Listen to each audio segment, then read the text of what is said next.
name is Hannah Nielsen, if you don't know me. I run the Belfast Review. I work with authors and poets. I mentor them and I help authors prepare their books for publication. And I would be speaking into the camera there, but I will lose my train of thought and this video will take ages. It's already, look at that timer going 22 seconds. I'm going to post the long video on my YouTube channel and I'm going to do a short one here where I talk about the fact that attention is permission. And this is important for creatives to know.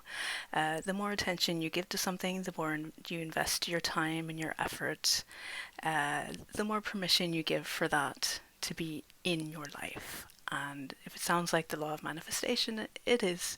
And there are ways that it relates to those with creative brains as well.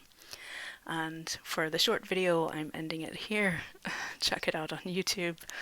For the long video, here we go. There are three main relationships you're going to have in your life as a creative person, and the first one is with your own creative brain, and we can call this a subconscious mind. That sounds a bit mysterious. Basically, you have a creative brain that will provide you with all the ideas and inspiration that you need, and it needs to be fed regularly with creative input from others, from all sources, and life experiences as well. So how does this apply to the principle that attention is permission?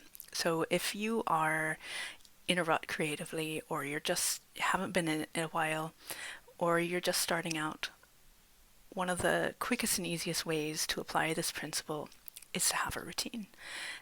So you can create any routine. You don't have to keep it for life. What you're doing is focusing your attention, and your creative brain is always listening.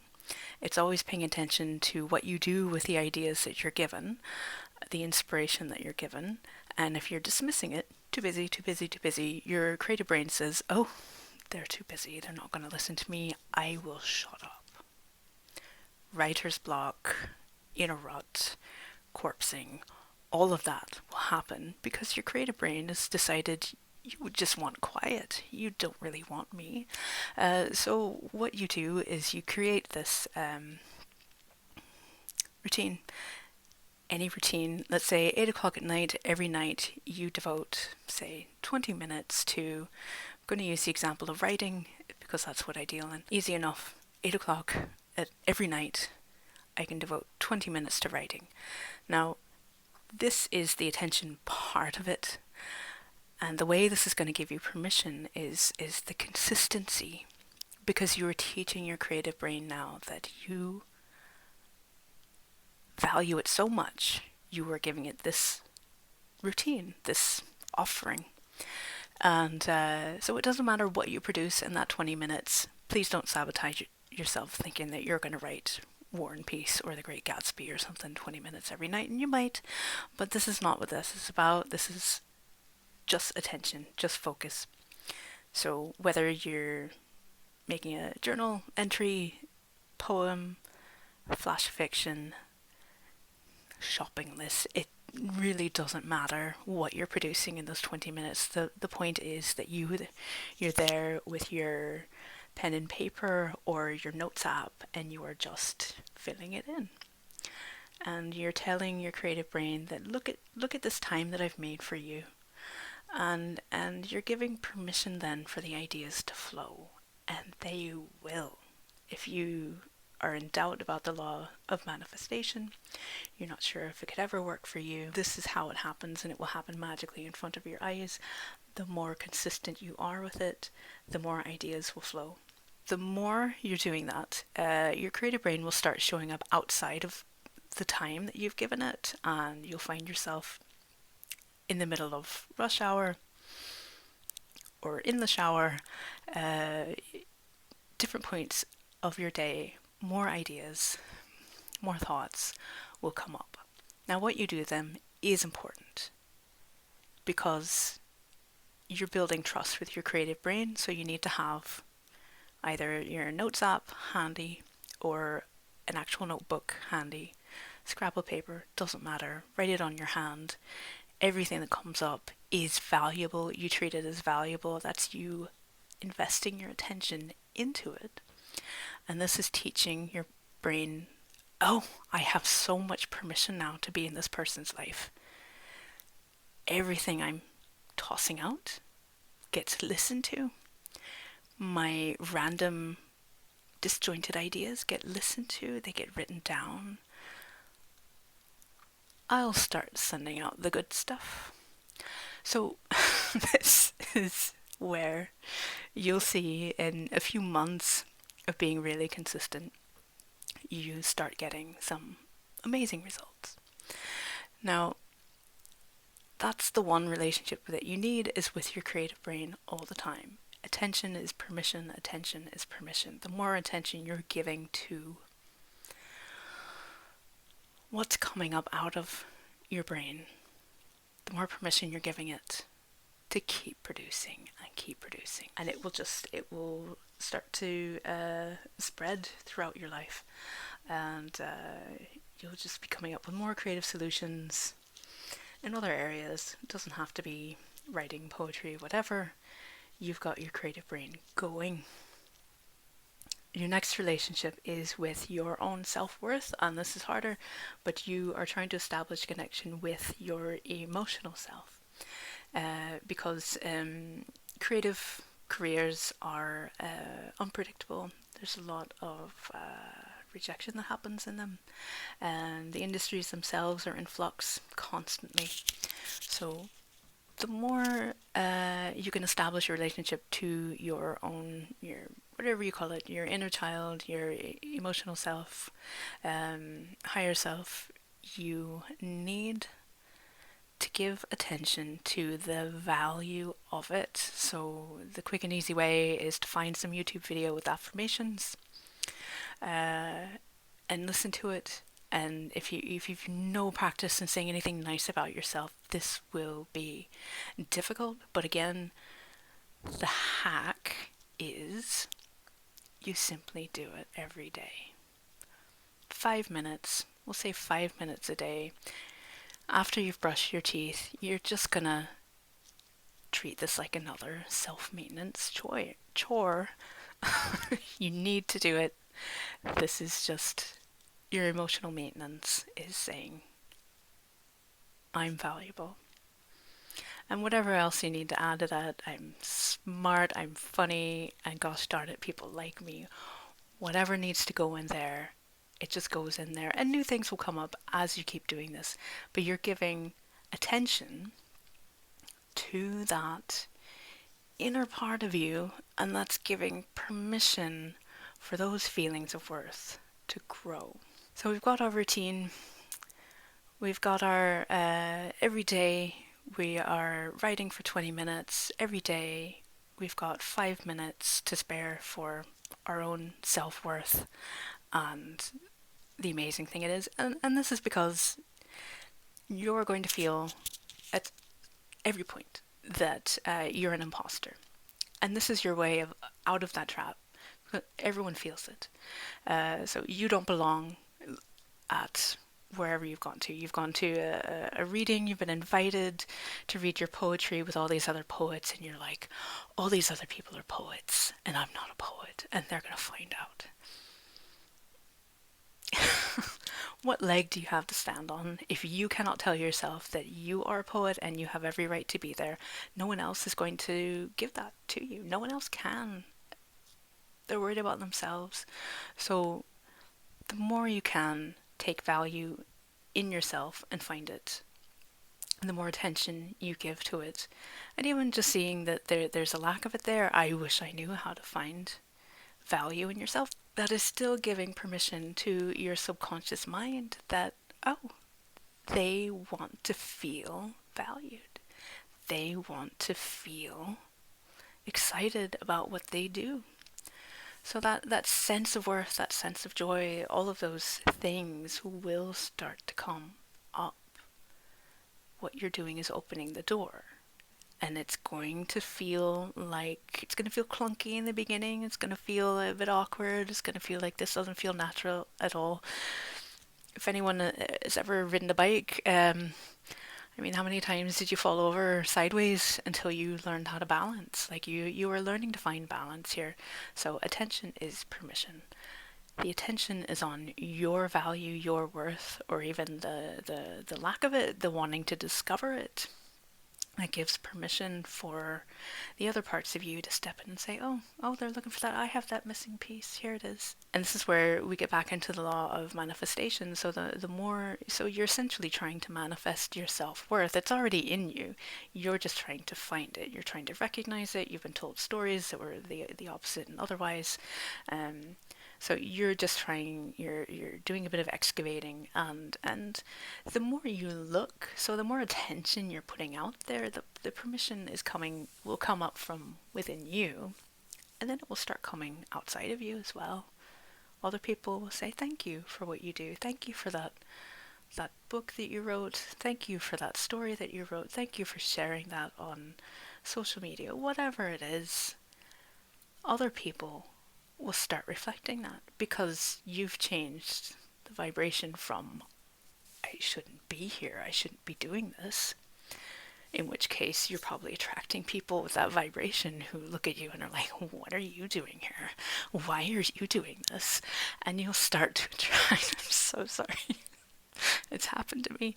You'll start to attract people who are willing to express their appreciation because in just an unspoken vibration kind of way, this is just the magic of real life that we're talking about. They will feel welcome in saying those things to you. So the third relationship I wanted to talk about is your relationship to others. Now, in creative industries, there's a lot of hierarchies, a lot of social rankings, a lot of competitiveness. There can be support, but everyone is sort of like looking to see who's been nominated for this and who's published that and were they written up here and there. And if you're giving all of your attention to them and their opinions and even their attitudes and whatever else, then you're giving permission for that to really affect you and even to sort of steal your mojo, steal your self-belief, steal all the time and effort that you've put into developing your craft. It can really derail you. So in the same way that like when you go traveling, you look at the weather and what the weather is going to be like and how you should prepare for it. Whenever you're out and about in creative realms, around creative types, it helps to be prepared for the other attitudes that may come at you. So just as an example, I went to an event recently and ran into a person, an acquaintance, and this isn't someone who has any sort of like make or break power over any career opportunities or anything.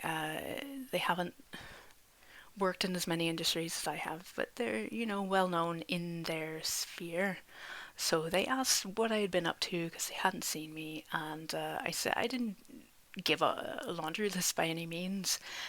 Just briefly mentioned something that's been up on social media, and just sort of mentioned that. And so their immediate reaction was to sneer. How do I say this nicely? How do I say this nicely? So if I had given my attention to that might have taken away some of my self-belief. Instead, I was able to, because I've run into this person before, so I know they're kind of a sneery kind of person. That's just what they do. Their attention is permission. If I'd given attention to that, I would give permission as well to feel like shit. The stronger you are in your relationships to your primary relationship as a creative is with your own creative powers, your own capability, your own talents and how you nurture those talents. And your second most important creative relationship is with your own inner self,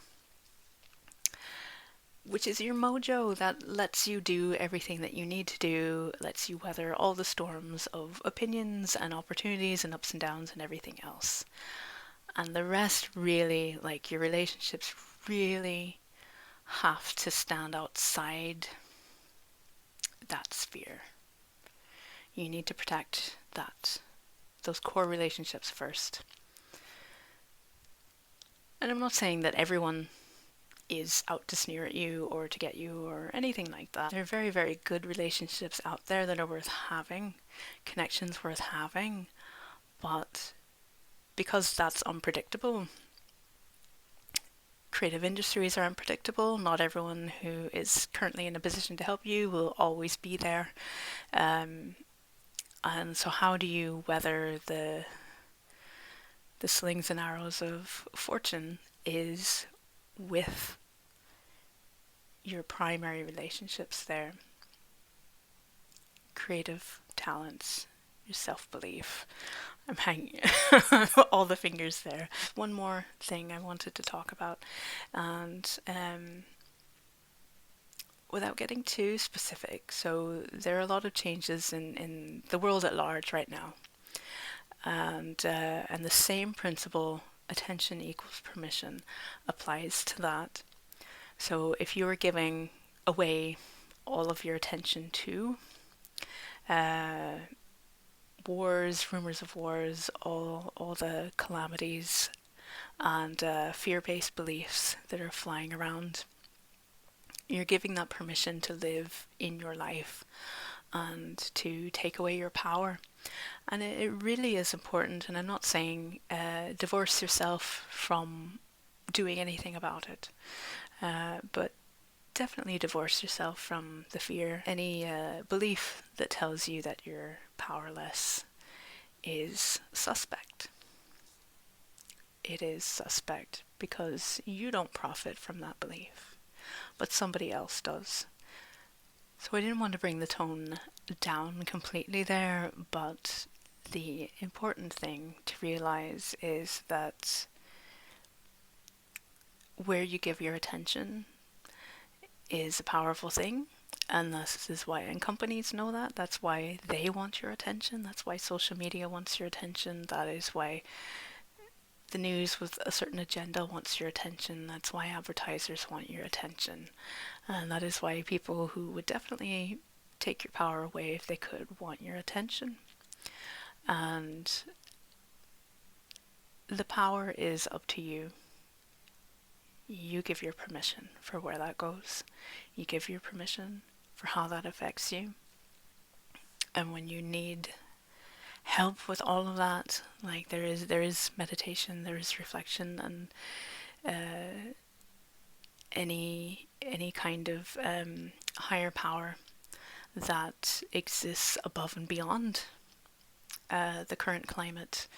So, and that's an important skill to have as well. And whether you call that source, the universe, your higher self, God, whatever applies. When you give your attention to something greater, then you're giving permission for peace and calm to exist within you. And that is a very necessary and needed thing, because just as creative industries are unpredictable, and the world itself is that as well. I'm not trying to be a downer here, but take care. Seriously, take care.